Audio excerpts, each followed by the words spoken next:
welcome this evening. Thank you so much for joining us. I'm Liz Brailsford, President and CEO of the World Affairs Council of Dallas-Fort Worth. Welcome to our program this evening, and we are welcoming the representative from Texas's 32nd Congressional District, Colin Allred, and moderated by KERA's reporter, Christopher Connolly, one of the reporters. A special thank you to Dallas College for hosting us this evening. We love to partner with Dallas College. They're a very important friend and partner of ours. And we also have some students and teachers from Hillcrest High School joining us this evening. Yes, thank you. Which happens to be the Congressman's alma mater as well. The Council's Global Young Leaders program provides essential opportunities with students, for students and teachers to engage with our programming, and we're so grateful whenever they attend our programs. And I also want to thank Linda, I saw you a moment ago, Linda and Richard Schaefer. Thank you so much for your support of the Global Young Leaders program. We appreciate you. I also want to thank some of our other partners, PNC Bank, Haynes & Boone, Lockheed Martin, and NEC Corporation of America. They help us thrive far into the future. And then before we get started, I just want to say to please turn off all of your devices and your tablets, whatever you have on you. We don't want to interrupt this important conversation that we're about to have. And then I want to introduce our two speakers this evening. We are honored to be hosting the representative from Texas's 32nd Congressional District, Colin Allred. Born and raised in North Dallas by a single mom who is a Dallas public school teacher, Congressman Colin Allred was class president at Hillcrest High School and earned a full ride for football to Baylor. Allred deferred his acceptance to play in the NFL. He was a linebacker for 5 seasons before sustaining a career-ending injury that opened the door for him to fulfill another dream that he had, which was becoming a civil rights attorney. Allred served in the General Counsel's office at the U.S. Department of Housing and Urban Development, and he later returned home to Dallas and decided to run for office and represent the district that he grew up in. Our moderator is Christopher Connolly of KERA, like I mentioned. He's a reporter covering issues related to financial instability and poverty for KERA's One Crisis Away series. In 2015, he joined KERA to report on Fort Worth and Tarrant County. And he's from Fort Worth, and he's also focused on politics and the criminal justice series there. Before coming to Texas, Christopher covered the Maryland legislature for the NPR member station in Baltimore. He also worked at NPR as a Joan B. Kroc Fellow, one of the postgraduates who spend a year working as a reporter, show producer, and digital producer at Network HQ in Washington, D.C. Okay, so before we get to this conversation, I would like to welcome my friend, the Chancellor of Dallas College, Dr. Justin Lonin, to the stage, and he's going to give a few brief remarks, and then we'll get started right away. Thank you again for coming. It's great to see everyone, and we will see you again soon, hopefully after this evening. Thank you, Justin. Thanks, Liz. Well, good evening, everyone. Thank you for being here. Thank you for being at Dallas College. It's a pleasure to host this conversation. The World Affairs Council is such an amazing partner. So Liz, thank you for the opportunity. We are a center for teaching and learning. I see some of our esteemed faculty and others in the crowd that work hard every day to help support our students on their educational journey. And I talk a lot about here at Dallas College, we're in the barrier busting business. We are focused heavily and intently on those barriers that get in the way of student success to, through, and beyond our doors, because we offer an amazing instructional product in the classroom that's high quality, that's affordable, but for so many of our students, that's not enough. Life gets in the way. And so we were doing all we can to support the whole student with the wraparound services that we provide here at Dallas College. And so conversations like we're having this evening shine light on some of the challenges that our community face. A couple weeks ago, we had our commencement ceremonies here at Dallas College. We have over 120,000 students that make up Dallas College across our 7 campuses across Dallas County. So we held 6 commencement exercises over a 3-day period with 9,500 graduates. And so I'm proud to tell you those 9,500 graduates included a population that over a third of them were first-generation college students. 71% of them were female graduates, and 85% of them were students of color. We're working really hard at Dallas College to provide opportunity to our community. We are your community college, and so we want to do all we can to support our community, to support our students, to support our business and industry that are depending on us to provide the workforce of tomorrow. So again, thank you for taking time to be here at Richland, to engage and listen in this conversation this evening. So with that, no further ado, I'd like to invite Congressman Allred and also Christopher to come up to continue the conversation. Thanks so much.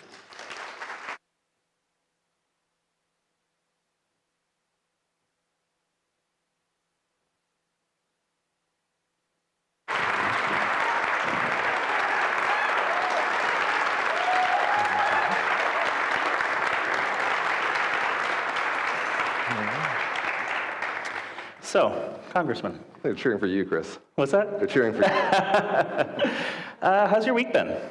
It's been good. We came back just this morning from doing our part of keeping the global economy from crashing in the House of Representatives. It's a small thing. Yeah.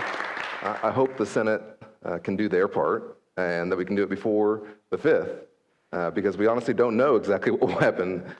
Just how bad it will be if we're unable to deal with this situation, but I think we will. So. I want to get into what's in the deal in a little bit, but walk me through, like, what does a week look like for you, when something like this is happening? Just as a member of Congress, just nuts and bolts. Are you, like, in your office? Are you huddling with staffers? Are you, being called into meetings here and there? I mean, what does it look like just day to day? Well, this was a negotiation largely between the White House and the House majority, which is the House Republicans. It didn't involve much of the Senate, didn't involve much of the House Democrats. But we knew that for it to pass, it was going to take a number of Democrats to vote for this legislation. And so what we're trying to do is, number one, understand, of course, what had been negotiated and what was in it. But then also, what was the actual procedure going to be on the floor when it came up? The majority's role usually is that their job is to pass the rule that kind of governs the bill we're going to vote on. The rule governs the amendment process, how it's considered, how to be voted on. And that's usually the majority's prerogative and their responsibility. But we also knew that they weren't going to have enough votes to do that either. So we had to then initially vote to pass the rule to get to the bill. And then when the bill came up, there was a lot of us who were prepared, of course, to vote for it, knowing that not everything in it is something that we necessarily ourselves would have negotiated, but understanding that the consequences are so dire that we have to make sure this happens. And I'll just say, I don't think that the debt ceiling should be used by either party as a negotiating tactic, because the consequences are just too catastrophic. The proper place to discuss, taxing and spending is the budget. That's, and that's where we have government shutdowns and things like that. So when you use the debt ceiling, it becomes more of a hostage-taking situation, where you say, we've got this hostage. If you don't give us our demands, then, and so that's where we ended up. But I actually think where it ended was, acceptable. And it will take this off of the table for the next 2 years. Is this something that should have been done when the Democrats had control of the House and the Senate and the White House? I mean, there was at least some talk about that earlier. This is, like you said, the White House was negotiating at the, barrel of a gun and kept the economy from collapsing, which is no small thing, but also gave up ground on democratic priorities. So I guess, is this something that I guess could have been prevented earlier? Maybe. We didn't have the votes in the Senate to do that. And that's part of what we knew this was probably going to happen. But also, of course, we didn't know what was going to happen in the election. Didn't know who was going to control which bodies and all of that. And so I think in the last Congress, we're now in the 118th and the 117th Congress. We had one of the most productive Congresses in modern American history. From the infrastructure law that we passed, it's going to bring $35 billion to Texas over the next 5 years, to our Chips and Science Act, which is going to help us bring back American manufacturing of semiconductors, the Inflation Reduction Act. First time in 30 years we've done anything on gun violence prevention, and the list goes on and on and on. I'm leaving out some major pieces of legislation just in that short list. And so we got a lot done, and now what we've been focused on largely is implementation of a lot of that. And through this process, we also protected those investments, and I think that was really important, that the infrastructure dollars that we have authorized are still going to be coming to Texas. The Chips and Science money is still going to be there, because those are investments that are going to bring a lot more in economic output than what we're putting in government investment. Do you have, are there sort of big takeaways just on a, either kind of political, tactical level from this whole episode that have occurred to you over this time, or just, takeaways that people in the audience should just understand about, how our system works or doesn't work? Well, I think it should be concerning to all Americans that we had so many members of Congress, and I think we'll see also in the Senate, who are willing to default. That should be very concerning because, as I said, the consequences are so terrible. We're the reserve currency. It's not just our economy that would be crashed. It's the global economy would be impacted, and to have the former president saying you should just do a default, as if doing a default is just a political issue. It's not. It's real people's lives. It would, defaulting on the country would default on America's families and their inability to pay their bills, and that's to me the thing I get frustrated about with some of these political discussions, because I was raised by a single mother here, as y'all I think heard in the introduction, and you would hope that your leaders are keeping in mind the folks who are just on the edge, just trying to hang in there, or who are trying to hang on to and take care of their family. And this whole discussion lost a lot of that and became very much about the politics of it and who could get what. But as I said, in the end, what I think was negotiated gives both sides something to say that they took home. There are some important provisions in there that I think we will benefit from in Texas, some permitting reforms that are going to help us, I think, as well. As I said, some of the most important investments from the last Congress were protected, and the kind of 20% or 21% across the board budget cuts that we'd initially heard that the Republicans were saying they wanted did not occur. But I think we showed again that there are some adults in the room, and it's often on the Democratic side right now, where everybody's honestly, I think, looking at us saying, okay, what are you going to do to get us out of this mess? And that's kind of where we landed. Do you expect any consequences for your colleagues who are willing to vote to go over the edge? Probably not. And that gets me into my voting rights stuff and why we should do away with gerrymandering. Because I think that the incentive structure in our Congress and in our state legislatures as well is so skewed because if your only concern is your next primary election and not having to appeal broadly to your community, then you can see sort of this kind of extremism become the norm. And that's where we are right now, where we're in a cycle of that. And so the folks who didn't vote for it, I'm sure feel quite confident in that. And there are some Democrats also, to be clear, who didn't vote for it. And I disagree with that decision as well. Yes, we didn't get everything we want. Yes, there are some things that are objectionable, but think about the alternative. It's the lesser of two evils kind of a situation. And oftentimes in legislation, you don't get everything you want. And you have to understand that too. So you're running for Senate. I am.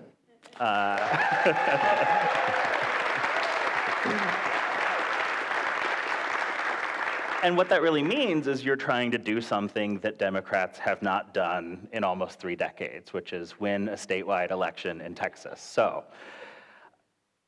How are you going to do that? Well, I'm used to doing things that have never been done or that are thought to be impossible. Honestly, my presence here is pretty unlikely. As I said, the way I grew up, if you'd been there at the beginning, you probably would not have pegged me to be having this conversation with you right now. And I believe in a different Texas than the one that I see being represented, broadly speaking, but particularly with Senator Cruz. The way I grew up, relying on community organizations like the YMCA, going to public schools, relying on folks in our community giving me a helping hand, tells me that we are a different state than I see us being represented. And I think also I am somebody who, if we disagree on policy, that's fine. But if I think that you're not in it for the right reasons, that really bothers me. And I think in this case, most of us know, if we really think about it, that Senator Cruz is in this for himself. He's not in this to represent 30 million Texans. That's how you can go on vacation during a statewide freeze. Honestly, I was quite busy during that freeze. There was a lot to do. We had to work with FEMA to try and find resources and bring down things to help folks. There were people dying. There were in my district, dying of carbon monoxide poisoning because they brought a generator into their apartment and the fumes killed them. There was coordination to be done. You could volunteer. There's any number of things that you could be doing. And so that same attitude also leads you, I think, to not have our best interests at heart in your representation. And what we've seen, I think, and what we'll see in this debt ceiling will likely be that Senator Corner will vote responsibly, most likely, to prevent a default. Senator Cruz will not. On the infrastructure bill, we'll see, he did not vote for $35 billion to come to Texas. On the CHIPS and Science Act, Senator Corner helped push that through. Senator Cruz voted against that. So I also think he's out of step with, even the Republican senator who he serves with. So I think we can do a lot better. I believe in our state. We obviously have an issue here with getting enough folks to vote. And that's something we have to overcome together. I was a voting rights lawyer. I think that there are some laws that should not be in place and that are particularly, I think, suppressive. But we can't just throw up our hands and say, well, it's too hard to vote, we're not going to try. And in my experience, when you work with folks and you tell them that, yes, it's going to be harder for you to do, but it's really important that you are engaging your democracy, that they'll respond. And so we're going to do that. We're going to try and be, I'll try and be somebody who Republicans and independents can feel comfortable voting for. I've had a very bipartisan record in my time in Congress. 70% of the bills that I've co-sponsored have been bipartisan. I'm one of the few members of Congress you'll see that's endorsed both by the U.S. Chamber of Commerce, which is sort of the big national voice of business, and the AFL-CIO, sort of the biggest of the labor organizations. It's possible to do both. You have to be conscientious and approach your job seriously. But I think we're ready for that change. What do you say to, so I talk to a lot of people in my day job, every election we go out, talk to folks at the polls, or talk to people before the election, about whether they're going to vote, what they're thinking about, and I think you come across a lot of people who are not engaged, who are not, they don't buy that it's going to do anything for them if they vote. They don't trust that the folks in Washington, that you and your colleagues are really going to work in their interest. And so I guess I'm wondering, and I think, when we talk about sort of low voter turnout, I think that's part of the story, that there is a sense from folks that, sort of there's not much that will actually happen if you vote or don't vote. Life will go on. I'll still have my job. I'll still pay my rent, So what do you say to people to really kind of move them to actually think that something can happen? Yeah. Well, apathy is absolutely a problem. Part of it also is when you have decades of difficulty voting or difficulty being involved, that it's not something you are expected to do. It's not something that you're culturally a part of your sort of family life. In my family, my mom made me vote and go with her to vote when she was voting, and so it's just a very different situation. Part of it also is my story. I have a story that comes from the same background as some of the folks that you're talking about, which is going to public schools, Hillcrest High School all the way, and being raised by a single mother, struggling growing up, knowing that, But also, I think we've seen that it's not true that it'd just be all right. I mean, right now, after the Dobbs decision, women are second-class citizens in the state of Texas right now. And you can't just say that the extremism has no impacts. It has very real impacts, and we're seeing that every single day, and we're hearing more and more stories that are going to continually drive that home, how this is impacting us. And I do think that our growing reputation for political extremism is going to hurt sort of this incredible story that we have had as a state, where it's already true that UT Southwestern is having fewer women apply to come there, where OBGYNs are not wanting to come to Texas. It's already true that we're going to see the talented who we're trying to recruit from out of state to come to our state are going to pause and say, I don't know if I'll be have full rights in the state of Texas. That's a problem for us on the business side. It's a problem for us in terms of our economy. And so that extremism has real impacts. And to be clear also, we don't have to move all 9.6 million Texans who didn't vote in the last election. We have to move 600,000. And it's very much doable. And I think we have to understand that as well, that sort of the narrative of our state really isn't supported by the data in terms of where we've been in our last few elections. We're in a state that Joe Biden lost by 5 points. Senator Cruz won his last re-election by 2.5 points. Okay, these are very small numbers in terms of the margins. And so it's absolutely, I think, incumbent on our campaign to try and get folks excited, to tell my story, to tell them what I want to do. But it's also going to be incumbent on our communities together deciding that we're going to do everything we can to try and increase turnout and to try and get folks involved in their democracy. And that project has been ongoing for us for some time, and we are seeing some improvements in that area. And so that's what we're going to try to build on. You're doing something that is kind of rare right now, which is you're leaving a relatively safe Democratic seat to run for a statewide office in Texas, which, again, Democrats haven't won since 1994. So I guess I'm curious, just sort of if you can pull back the curtain for us a little bit on how other members kind of think about making decisions like that. I think about the last election where you had nobody from the congressional delegation, running for a statewide office, even, when, for example, the Attorney General was in a more precarious position, I guess. So, what is it what is the calculus that a member of Congress does when they're looking at a decision like that and saying, should I throw my hat in the ring or not to try to do this thing that's going to be hard, but, would also put somebody who has some political capital, who has a campaign infrastructure, who has connections to donors, in the ring for a statewide office in a state where Republicans, continue to dominate over and over? Yeah, see, I just never think about it that way, and that's probably why I'm running for Senate, is that I don't see myself as a career politician, and I never have. This is my third career that I'm on. I've been better at 3 than some people have been at 1. And I never thought that I was going to be, I wanted to serve my community, and that's why I ran. The district that I represent isn't just a district to me. It's my district, right? It's where my, school is, where my family lives, where, everywhere I drive, I'm like, oh, that's where this happened. This is what, you know what I mean? And so it's very personal for me. And I felt like the incumbent who I ran against wasn't reflective of the community that I grew up in and didn't represent us anymore. And I feel the same way about Ted Cruz. And it's been in my experience that if you feel that way and you have the capacity to do something about it, you should. And so, I don't think of it as, in terms of safe seat, leaving. I mean, to me, that's kind of the attitude that leads you to just get in office and sit there and not do anything important or not take any risks or not say what you think should be done. And to me, that's just not the approach that I've ever taken to the job, which is that this is a public service. It's not it's not my seat. It's y'all's seat, you know what I mean? It belongs to the community. I'm representing it for now, and I'm proud to do that. And I'm doing my very best. I'll give you, my whole mind, body, and soul.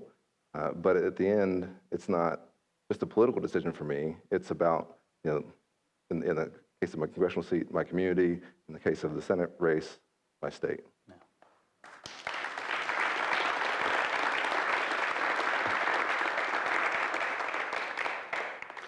I want to pivot and talk about foreign policy. You sit on the Foreign Affairs Committee. This is the World Affairs Council. Seems like the right thing. We'll start with Ukraine. Volodymyr Zelensky, the president of Ukraine, says the only acceptable outcome in this war is a complete Ukrainian victory against Russia, getting all of its territory restored, including Crimea, and getting some kind of reparations from Russia. And basically the argument he makes is that this doing anything less than that would embolden Putin, embolden bad actors around the world to break the rules, to do something like this again. But getting there means the U.S. is going to be committing perhaps billions and billions more dollars in aid and weaponry. And so I guess I'm wondering, do you agree that a total victory is the only acceptable outcome? Or is there a point at which the U.S. sort of tries to figure out, is this, where our interests end or depart ways from Ukrainians? Well, this is not our war, and it won't be our peace agreement, right? This will be determined by the Ukrainians. And I think it's really important that we continue to state that. I was in Ukraine, not this January, but the last January, about a month before the invasion, met with President Zelensky, met with the defense minister who's become famous, the foreign minister, and the members of their legislature. And the thing that I was really struck by wasn't them, it was by some of the ordinary Ukrainians I met. There's one woman who I wrote about an op-ed in the Dallas Morning News, who I met, and I asked her, she's a young woman, I think did filmmaking. And I said, what are you going to do if the Russians invade? She said, well, I'm going to get my white wine, my Kalashnikov, and I'm going to defend my country. And when they invaded, they actually did that. There were lines around the block where they were handing out, rifles to ordinary folks to defend their country. And it's been inspiring to me to see a young democracy defending itself against a brutal dictator who's trying to recreate and reconstitute the Soviet Union. And we can't accept that. We just can't accept it. The cost for us isn't in terms of dollars, it's in terms of the world order, it's in terms of whether or not we're going to go back to the days that you can roll tanks across a border and just take whatever you want. And our role in it, I think we should be, as the American people, incredibly proud of the arms that we provided them, but they have used those arms to beat a much larger military and to almost entirely degrade it to the point where it's going to take the Russians decades to get back to anything close to what they had coming into this. And so I think we do obviously have to think about what is going to be the end game, but the end game will be dictated on the battlefield. And a lot of it, what we're seeing is that it is falling into a stalemate, but we're seeing the Ukrainians are probably going to have not a spring offensive now, but a summer offensive, and they've been incredibly effective with that. And we have to continue to support them in their fight for freedom. And it's not just the United States. And I think President Biden has done an admirable job of bringing really the free world together in rejecting this Russian aggression. This is Russia's war of choice. Vladimir Putin started it. He could end it tomorrow. In fact, today he killed a 9-year-old girl in Kyiv with just launching indiscriminate rockets and drones into what is a great city. Kyiv is just like, a great, city that any of us would feel comfortable walking around outside of, wartime.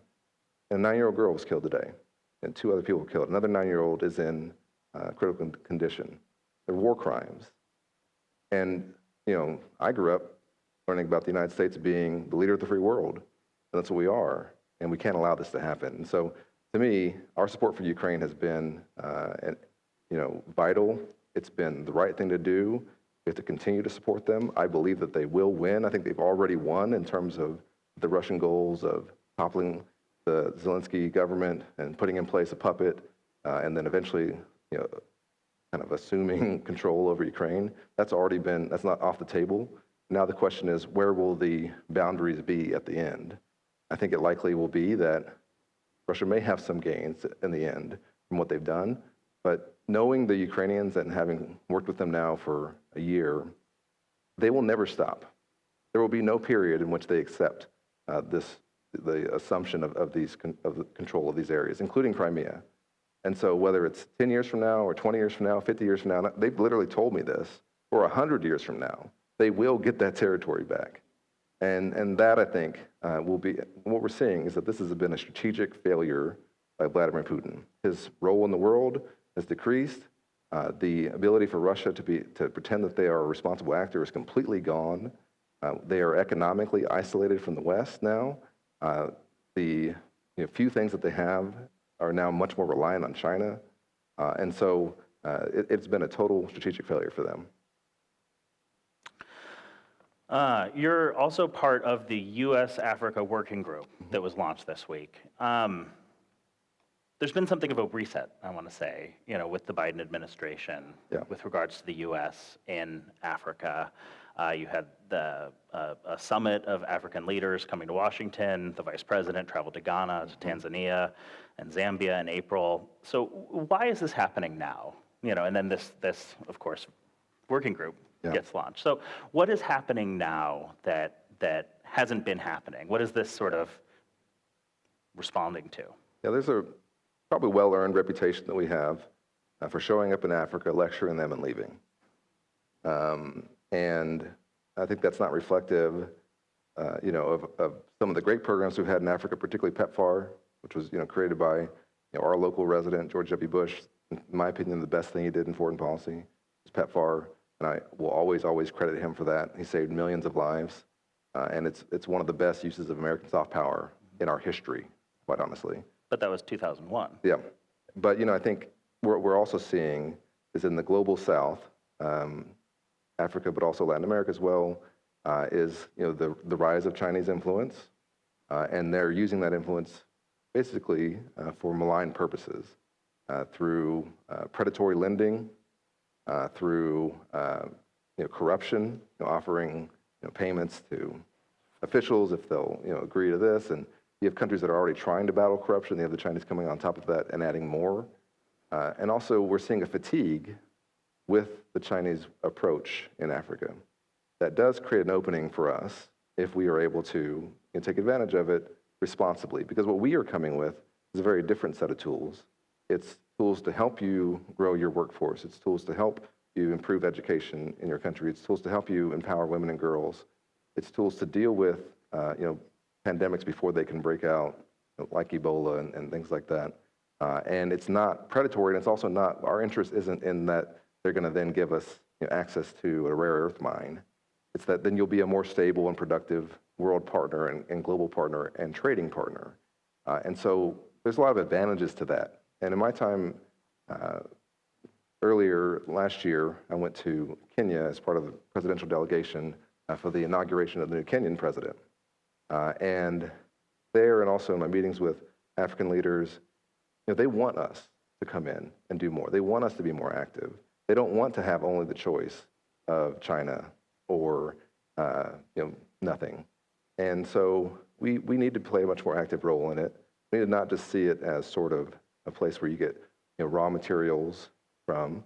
We need to see it as a place that is the fastest growing region in the world, that has everything economically to become a really important power in the world, but that can go one of two ways in terms of the kind of governance and partner that it'll be. It could be either autocratic and restrictive, and we've seen some African countries go down that road, or it could be democratic and broad, and we've seen some go down that road as well. And so we need to encourage the best angels be a productive partner. And I think, as I said, at times, we've gone to the Africans and said, what you're doing is bad, stop doing it, and there's no program associated with it, there's no follow-up associated with it, it's just that we're going to maybe sanction you or sanction, and that approach hasn't worked. And I do think the Biden administration understands that. I think the visit by the vice president was really important, and we hit on a lot of important points in that, and we just have to keep going. Is there, African affairs are rarely kind of the top of the discussion in the news. They're rarely the sort of first foreign policy issue that is, kind of debated on the Sunday shows. I guess when you talk with your colleagues on both sides of the aisle, do they share your understanding of sort of what needs to be happening here, Yeah. of the potential and also the risk of not sort of strengthening relationships across the continent. If, moving forward, I guess, is there support there? I mean, one of the things that came out of the summit that the president had was, a pledge for more funds, more support, and that's something that Congress has to authorize. I guess, is that level of support there? Yes and no. I think that the threat of China is now bringing, some strange bedfellows together, and you'll have some folks who I don't think care at all about foreign aid and, see it not really as a good use of taxpayer dollars, which I disagree with, saying, well, we have to at least counter China. But you have some folks who I think who do understand it, and I include, this is bipartisan. There are some folks who deeply understand the importance of us engaging positively in Africa. But then when the rubber will meet the road, of course, as you said, on the funding and whether or not to authorize, the funds for that, because the Chinese are spending a lot. And the thing is, we don't have to do what they do.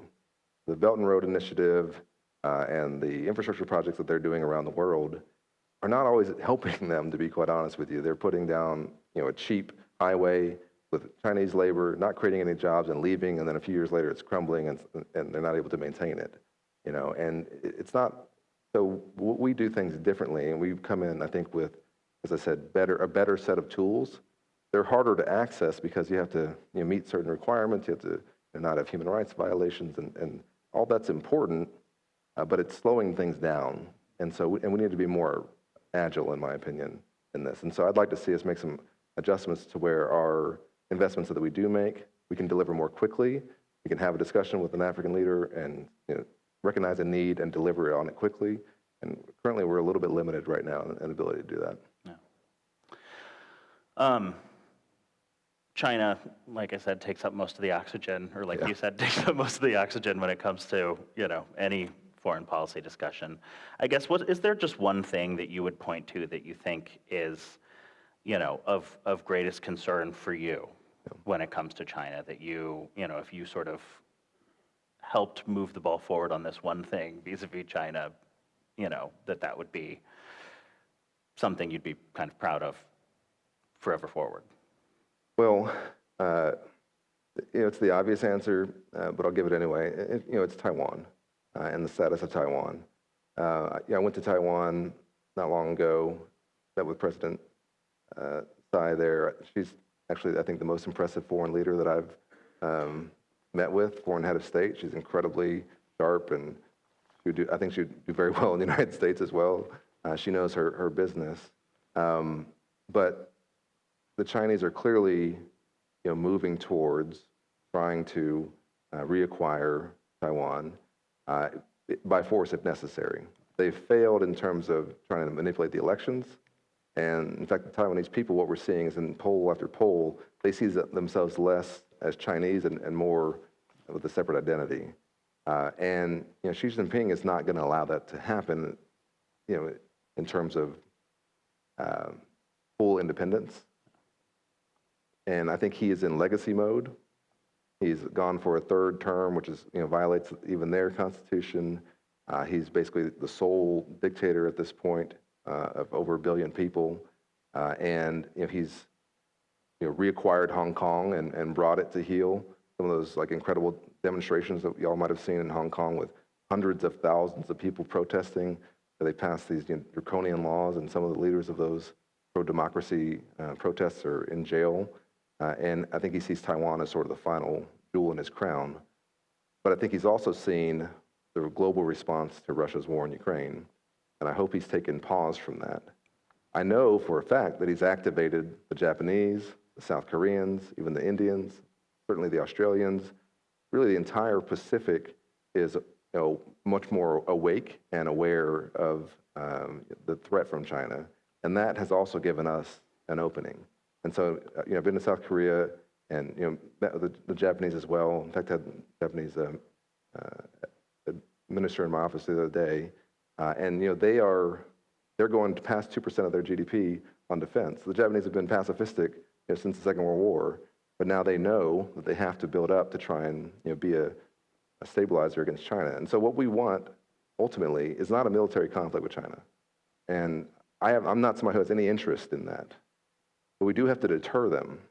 But there's multiple ways to deter. You have to be strong enough militarily that they know that a military conflict would not be in their interest. But we also have enormous economic tools, because China's basically building things for the American and the Western market. And so if we have a full decoupling of our economies, they're not going to have anybody to sell that stuff to. And they got a lot of mouths to feed. So we have a lot of leverage over them, much more so even than we do with Russia, who is much more kind of calved off their economy from ours. And so it's not inevitable that we'll have a conflict with China. And I hear some folks who I think are, we might call hawks, talking about going to war with China. That's not in anybody's interest. We have to deter their aggression and try to make them a more responsible global partner and see what happens in their own domestic politics, because she won't be there forever, and there may be a different view coming in. Let me ask, we're going to get to questions in 1 second, but I do want to ask, before moving into the audience questions, just about climate change.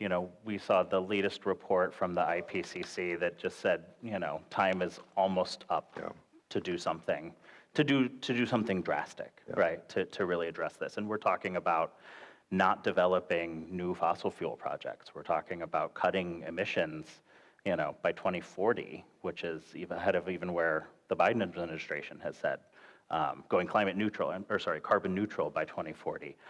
I mean, but you represent a state that has vast oil and gas, companies. It's a big part of the economy here. I guess, how do you kind of work to move Texas towards that future and being part of, actually kind of keeping the climate or the global temperature from rising to a point where things get really bad? Yeah. Well, I'm incredibly concerned about it, about the state of the climate. I've got 2 young boys. I think about, what world we're going to leave to them. And the science and the data is clear, the data are clear, that, we have, through human activity, created a situation that could have, some kind of catastrophic collapse at some point. And certainly we're already experiencing so many of the effects. And it's costing us hundreds of billions of dollars a year, in forest fires. Hurricane Harvey was an example that was, a storm that was exacerbated by climate, droughts. But we are an energy state, and we will always be an energy state. And we are leading in renewable energy as well, which is one of the reasons why it's strange that the legislature is attacking renewable energy in Austin, because we're the #1 wind power state in the country. We're the #2 solar power state in the country, and we have the capacity to grow that. Our energy leadership can come in multiple facets. But it's also true that natural gas is going to have a really important role to play in the reduction of emissions. If we replace coal power with natural gas power, we have a reduction of emissions. And I think in the Inflation Reduction Act at the end of the last Congress, what we passed, which is the biggest investment in kind of climate change policy in American history. I think it said we'd have a 30% reduction in emissions by 2030 from just the Inflation Reduction Act that we passed. And it's incentive-based. The incentive is to capture these greenhouse gases. The incentive is to try and move to cleaner and more efficient uses in your home. So it's all of us, and it's in every capacity of our life. It's from our transportation to our housing, to the way we generate power, of course. But for Texas, as I said, we're always going to be an energy state, and we can lead, I think, in a proactive way on being the very best at methane capture and making sure that we're not having any methane leaks from our where we're extracting. Natural gas has become even more important since the war in Ukraine, and the Europeans kind of no longer taking Russian gas through pipelines and taking a lot of LNG deliveries. It's more important than it's ever been. So I don't think it's going anywhere, but we can find important reductions, and we need to work on the technology that it is starting to come online of carbon recapture to try and find ways to be really aggressive about this. But it has to be done in a way that's realistic. And I think sometimes, particularly in my party, you'll hear discussions around this that are just completely divorced from reality. And people will pull up in their car that has gasoline in it and say, we're going to get rid of all oil and gas by 2025 or something. It's like, really? Are you going to get rid of that car by then? Probably not. And So we have to be realistic about it. I think we have to be aggressive and do what we can. But we have to tell people the truth, which is that it's not like we're going to move away from oil and gas in the next 5 years, the next 10 years. It's going to be a part of our mixture of energy that we're going to continue to have. We have to find more efficient ways to do it, to capture it, and hopefully at some point to recapture it. Okay, turning now to audience questions. The first comes from Clarence Saunders, a recent graduate of Hillcrest High School. Good job. Congrats. Yeah. He asks, as a well-accomplished Black congressman, what advice would you offer an African American with similar goals to your own? Yeah, don't go to the NFL.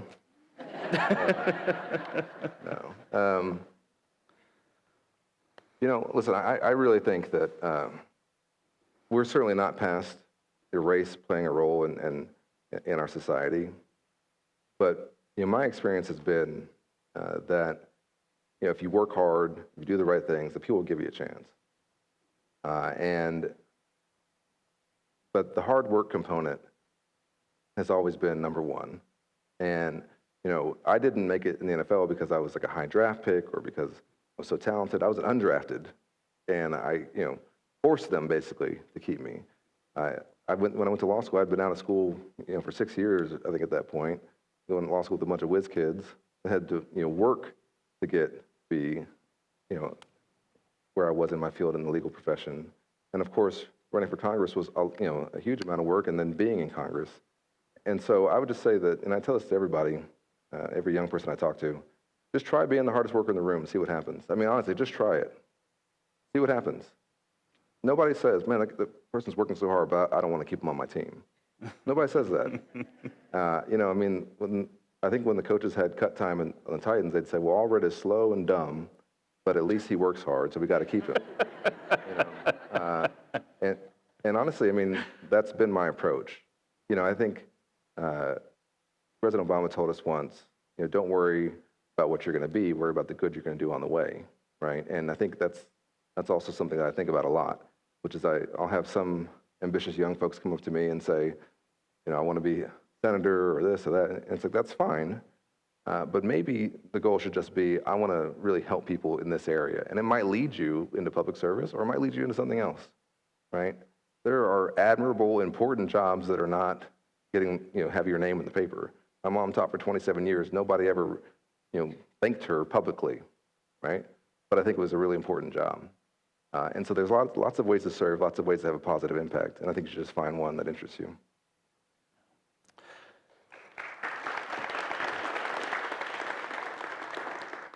Okay. This is about immigration. Can you please explain Biden's new immigration plan requiring people seeking asylum to apply in their home country? Yeah. Doesn't this expose them to danger? What would you propose? Yeah. International law says, I'm just reading the card, that says they can apply in the first safe state. Yeah.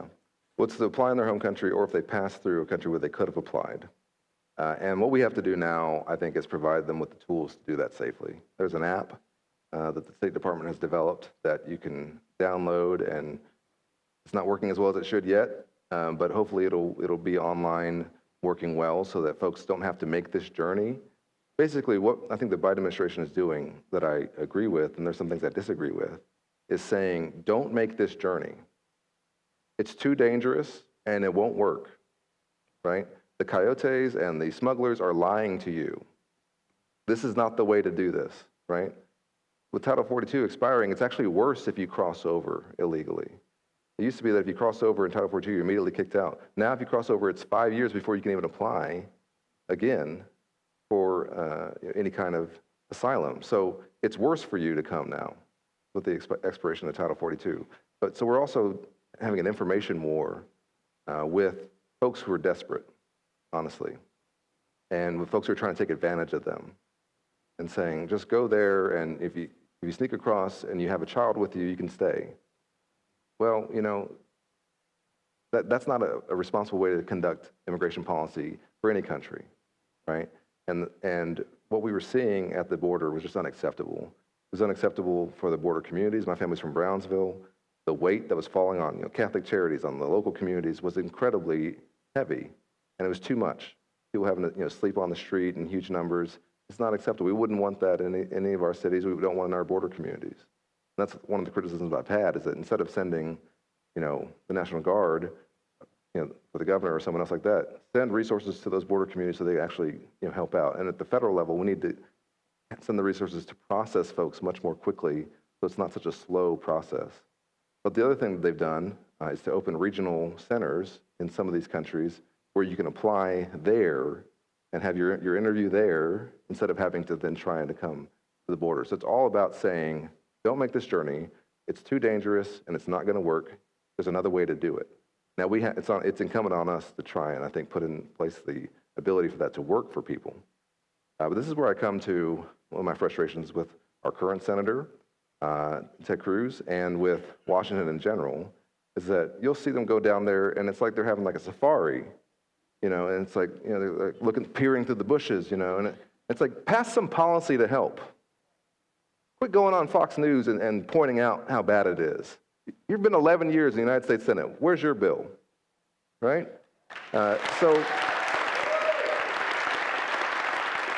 Because we know what the structure looks like. We do.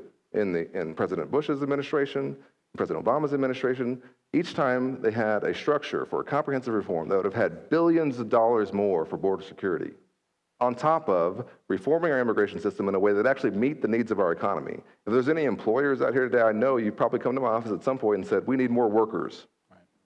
We do, but they can't get in. You got kids at UTD who are going to graduate on a student visa who are going to leave the country because they can't then stay, but who want to stay here. And so they're going to go to Canada.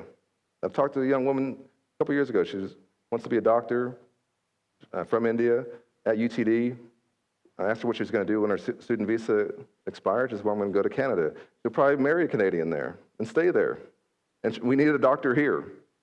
So the system isn't working, and we need to have serious people sit down and say, okay, let's comprehensively reform our system so that we, yes, secure the border, but also have a process that actually brings in the folks that we need. And to do that, you have to stop demagoguing and get to work.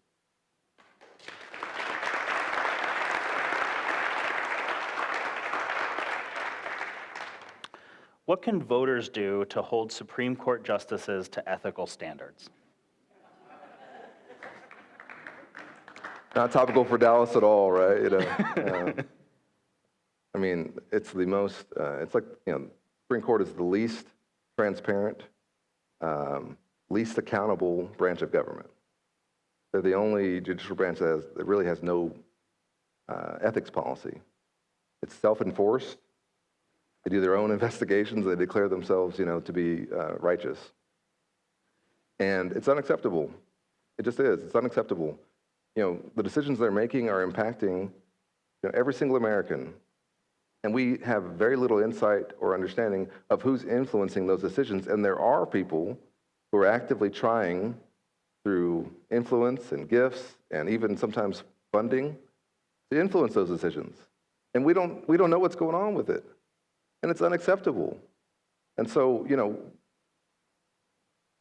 if I had a magic wand, I often say this, what I would do is I'd fix our voting to where it's easily accessible and safe, and everyone can be involved. I'd do campaign finance, because I think it's crazy how we fund campaigns. And I do an ethics standard across the board, because so many things that were norms need to become laws, right? It used to be like a norm that you would recuse yourself from certain cases. Well, probably should be forced to, And we saw that, I think, in the Trump administration. There were so many things that the president often would never do because it was a norm that wasn't done. Well, now it needs to be a law that you can't do that, right? You can't keep your investments while you're president, so we don't know what interest you're acting in. Is it your personal financial interest, or is it the national interest, right? And so many of those things that were norms need to become laws. So that kind of a package. Is that a possibility? I actually think Congress it could right be. We probably need to change at least one senator. Which one? The campaign finance law that the Supreme Court kind of blew up with Citizens United was McCain-Feingold. McCain, Republican, Feingold, Democrat. It used to be bipartisan that we both understood that you need to have some rules of the road. you know? And I guess we've gotten a little bit away from that. But the American people of Texas, I think, understand, we understand corruption, we understand like influence when we see it. And you don't really know exactly, it's kind of like the Supreme Court standard for, pornography, right? They don't know what it is until they see it. But,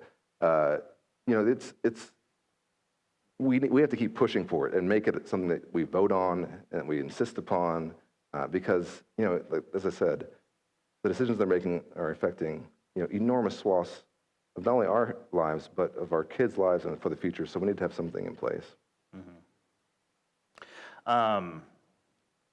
We'll go quick. We got 2 more questions. One, beyond removing Ted Cruz from the Senate, how will you demonstrate your contribution to the Senate and to the people of Texas? That's a good question. I mean, I think that my approach in Congress has been, and I hope folks agree, to try and find common ground where we can. I don't sacrifice my values on anything, but I often will try and find, and not let the perfect be the enemy of the good. And we have in Senator Cruz an ideologue who, I think is only going to pursue one path, but that path has not produced a lot of legislation that's helped our state. I mean, can you think of like the dominant, what's the major Cruz bill that's helped us? He's been there for over a decade, right? That's what the job is. It's not going on TV, actually. It's not podcasting 3 times a week. It's not writing a bunch of books about how Democrats are the devil. That's actually not the job. You're a legislator to pass laws to help people. Do that. And honestly, that's what I would try and do. You might not agree with everything I would do. And I don't expect in a state of 30 million people that anyone would. But I think you would probably see that I was conscientious about it, I took it seriously, and that I didn't just pursue an ideological agenda, but that I thought was trying to do what was best for the state. And honestly, that shouldn't be that unusual. And so to me, my main criticism, Senator Cruz, is that he has not done the work that he was elected to do. He's been an ideological leader. He's run for president. He's gone on vacation, famously. He has not done that work that we elected him to do. Let me just ask you this last one, and then we will wrap up. But I want to make sure that we hear from the young folks in the audience. This is from Keegan Cobley, I think, from Cistercian. He asks, what specifically can we do to ensure America is able to respond more quickly and effectively to people in other parts of the world suffering from war, from natural disasters? Wow. Which I think is, it's a really thoughtful and What a big great question. question. So I wanted to put that What to you. a great question. I love it. I think that we have too often seen American intervention as being a military intervention. And we do have the strongest military in the world, and it's important that we do. We're seeing that every single day. Deterrence is important. The ability to help others defend themselves is important. But our soft power goes just as far, if not farther, as our hard power. As I said, with PEPFAR, we impact millions of African lives that are then going to be productive citizens, help their communities through a program that for us is basically like a rounding error in our budget. And some of the programs that are most successful in the State Department are also some of the programs that are least funded. And pro-democracy programs, helping women and girls, as I said, dealing with debilitating health issues, that if you can get that off the board, people can stand up for themselves. And so, to me, when we have these budget discussions, we need to, our military budget and our defense budget just dwarfs anything close to what we do in terms of our foreign aid and our foreign development programs. And I'm not saying that there should be parity, but we need to do more in that field, because when we do that right, we don't have to use the military, right? And if you ask most of our military leaders, and I do talk to them about this, they'll tell you that their best partner is the State Department in some of these hotspots around the world, because they can help them diffuse a problem instead of having to send in some young men and women to potentially have a negative consequence. And so it's really important. But as Americans, I think we sometimes forget that. And I can just tell you, being on the Foreign Affairs Committee and going around the world, how much people appreciate us. They were shocked by January 6th. The first question I get when I go around the world is the United States going to be okay? What do you tell Because them? I tell them we will, but that like them, we also have gone through a challenge in our democracy. I actually think in some ways it can help, in a strange way to say, it's not easy having a democracy. But they're also they want us to be involved. They want as I said, the positive influence that we bring. They would prefer us to the alternative, which is increasingly only China, sometimes Iran, if you're in the Middle East, less so Russia, since they're mostly all they're doing is selling arms, and less of that too. So it's right now it's becoming a bipolar world in terms of which direction you're going to go in, and they would much rather go in ours. And so we, as the American people, need to understand that and recognize sort of the incredible position of leadership that we have, that we are the leaders of the free world, that the world looks to us, and that we can make dramatic changes and make huge differences in the lives of people around the world that will ultimately benefit the United States in the long run with very relatively small investments. And that's something that I try and keep in mind in my work, and I just hope that folks see that and maybe follow some of the programs that are out there that are making a big difference. Because when you stop Ebola in a country, from it only impacting dozens of people as opposed to hundreds and thousands of people, which is what happened during the Obama administration, no one really realizes what you stopped from happening. They don't get a big thank you from it, but the people there know, right? And it changed the trajectory of what could have happened. And it's just so important. So thank you for that question. It's a great question.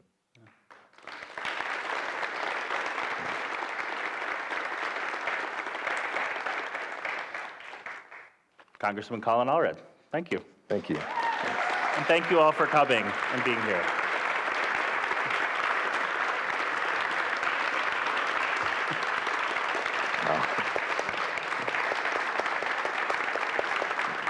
Congressman Christopher, thank you for that wide-ranging conversation. We really enjoyed it. You could hear from the claps and the cheers that we enjoyed it. Thanks for visiting us in Dallas. We have a small token of our appreciation, and we'll be tuning in. So thank you so much. Thank you again, everyone. Good night.